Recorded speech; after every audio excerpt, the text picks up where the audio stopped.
Jangan lupa subscribe, like, comment, and share.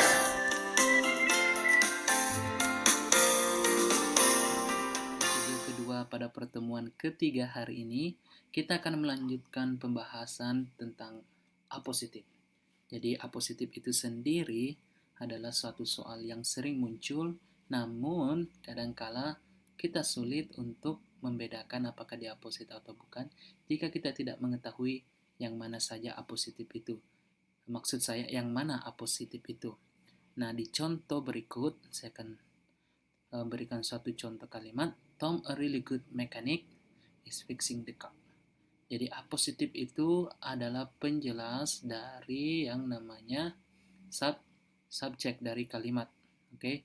Jadi Tom, a really good mechanic itu dijelaskan dengan satu noun phrase. Jadi ingat ya, ini adalah noun phrase. Jadi dalam noun phrase ini dia tidak boleh ada verb karena dia berfungsi sebagai penjelas daripada subjek. Yang dimaksud dengan penjelas, dia adalah orang yang sama. Jadi apositif itu memberikan kata lain untuk subjek yang sama. Mungkin kalau kita ambil contoh sederhana seperti Jokowi, oke, ya, kita tahu Jokowi itu siapa? The President of Indonesia. Di sini saya pakai koma di depan dan di belakang. Is in Makassar. Is in Makassar now. Oke. Jadi di sini Jokowi dan juga Presiden of Indonesia itu adalah orang yang sama. Itu yang namanya apositif. Menggunakan kalimat untuk menjelaskan subjek. Nah, kalimat ini dalam bentuk noun phrase. Saya rasa teman-teman tahu yang mana itu noun phrase. Nah, untuk posisinya sendiri kita bisa lihat di sini ada tanda koma sebelum dan setelah noun phrase yang menjadi apositif. Jadi apositif ini dia diawali dan diakhiri oleh tanda koma, subjek diikuti oleh verb. Oke, seperti itu. Nah, apakah apositif hanya berada setelah subjek saja? Apositif bisa berada setelah subjek ataupun sebelum subjek. Nah, kalau di contoh kalimat yang ini sama persis yang di atas, hanya saja saya merubah posisi daripada apositifnya, yaitu di depan, sedangkan subjeknya berada di belakang. Nah, beda yang bisa kita amati adalah penggunaan koma. Di sini ada 2 koma, sedangkan di bawah cuma 1 koma. Dan setelah subjek directly diikuti oleh verbnya. Oke. Nah, sampai di sini teman-teman bisa melihat bahwasanya apositif itu sangat mudah. Yang perlu kita perhatikan adalah dia adalah noun phrase, dia menjelaskan subjek yang sama, artinya dia adalah orang yang sama atau merujuk ke benda yang sama, dan jika dia berada di depan, dia hanya membutuhkan satu tanda koma. Oke, kita masuk di contoh soal.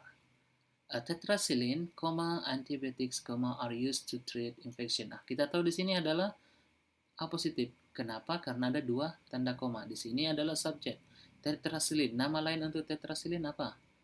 Titik-titik antibiotics. Jadi kita cari yang merupakan noun phrase dari family dan tidak boleh ada verb di dalam ya. Jadi kalau ada verb di dalam otomatis dia sudah salah. Nah, ini ada verb salah, ini ada verb salah ya. Jadi sisa B dan C. Nah, kalau B, being a family antibiotics, a family of antibiotics.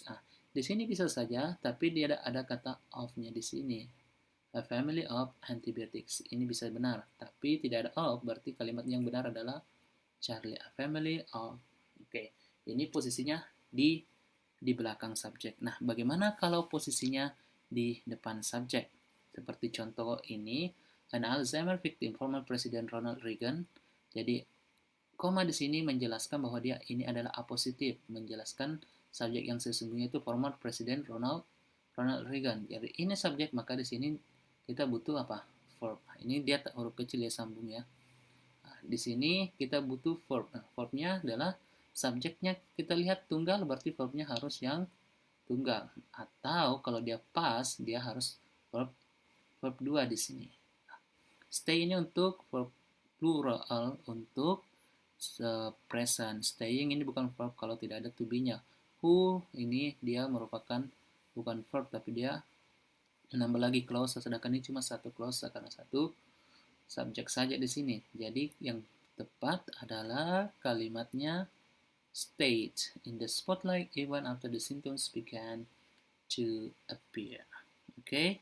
Jadi teman-teman bisa lihat di sini sangat mudah untuk menjawab soal-soal yang berhubungan dengan apositif. Teman-teman hanya perlu mengamati posisi koma, apakah dia menjelaskan subjek atau tidak, dan juga tentu saja mengetahui verb dengan mudah ketika teman-teman tahu yang mana subjek yang sesungguhnya.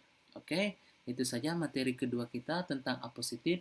Jika teman-teman belum paham baik dan benar tentang apositif, silakan teman-teman tanyakan di grup setelah mengerjakan soal-soal latihan.